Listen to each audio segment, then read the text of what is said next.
পঞ্চম শ্রেণীর শিক্ষার্থীরা, তোমাদের শতকরা অধ্যায়ের আমরা এখানে একটা যোগ্যতা ভিত্তিক কাঠামোগত প্রশ্ন লিখছি, একটু শোনো।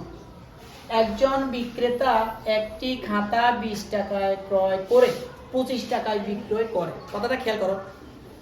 একজন বিক্রেতা তিনি একটা খাতা 20 টাকা দিয়ে কিনছে, 20 টাকা দিয়ে ক্রয় করা মানে কি কেনা। তারপর তিনি কি করলেন, 25 টাকা সেটা কি করলেন, বিক্রয় করলেন। আচ্ছা, প্রথম প্রশ্ন আমরা এখান থেকে একটু জিজ্ঞেস করি, এখানে কি লাভ হয়েছে না ক্ষতি হয়েছে? লাভ। 20 টাকা দিয়ে কিনলো, বিক্রি করলো কত টাকা? কত টাকা লাভ হলো?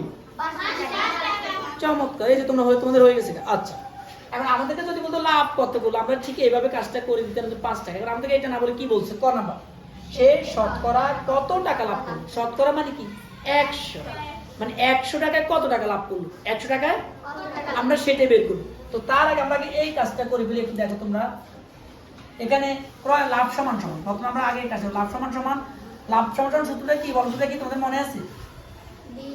বিক্রয় মূল্য বিয়োগ ক্রয় মূল্য, বিক্রয় মূল্য বিয়োগ। এবার তোমরাই বলো, বিক্রয় মূল্য করছে কত টাকা আর ক্রয় করছে কত টাকা, তাহলে লাভ হলো কত টাকা? এটা হলো লাভ। এবার হলো শতকরায় বের করতে হবে। কিসে বের করতে হবে? তাহলে সুতরাং শতকরায় লাভ হলো,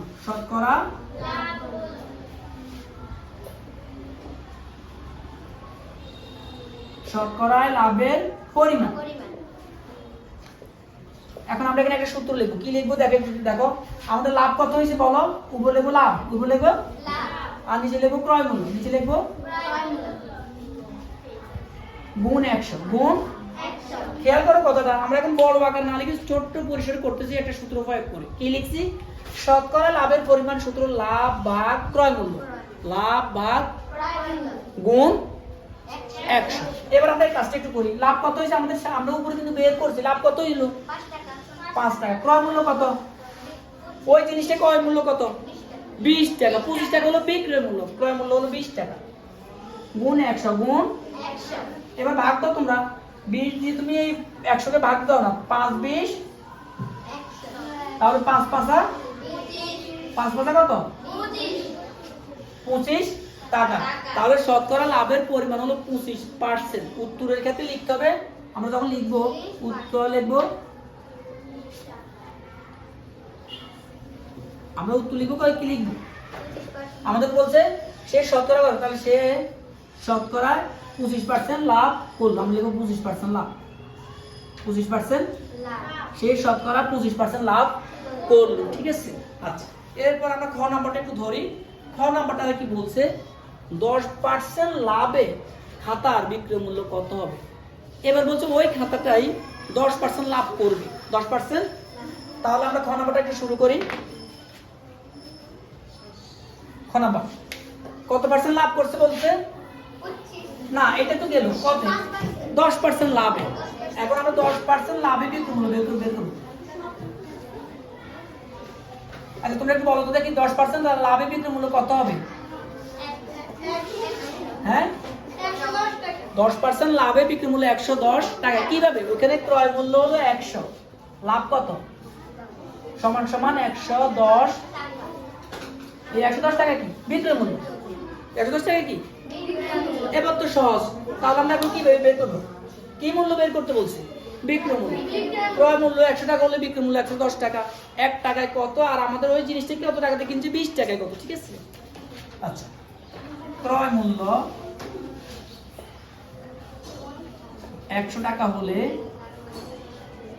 ক্রয় মূল্য 100 টাকা হলে বিক্রয় মূল্য কত? 110 টাকা। ক্রয় মূল্য 100 টাকা হলে বিক্রয় মূল্য 110 টাকা। এখন তোমরাই বলো, ক্রয় মূল্য যদি 1 টাকা হয়, বিক্রয় মূল্য কি বেশি হবে না কম হবে?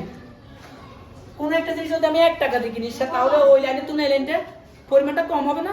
কম হলে ভাগ হবে। তাহলে আমাদের 110 যাবে উপরে, 100 যাবে নিচে। এবার আসো, আমাদের এই যে জিনিসটার ক্রয় মূল্য কত টাকা বলো? 20 টাকা। 20 টাকা। তাহলে 20 টাকা হলে আমরা কত বিক্রি করব? বেশি হবে, বেশি হলে আমাদের গুণ হয়ে উপরে যাবে। এই ভাগটা একটু দাও তো, সবাই পারবা তোমরা? 100 দিয়ে 20 কে দাও কত?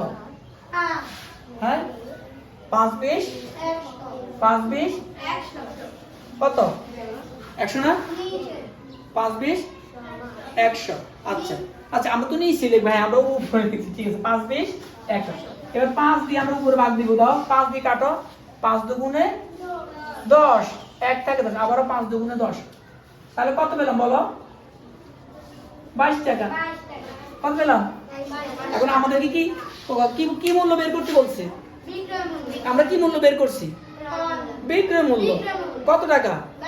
তাহলে 10% যদি আমি লাভ করতে যাই তাহলে সেই পণ্যটির বিক্রয় মূল্য হবে 22 টাকা, উত্তর 22 টাকা।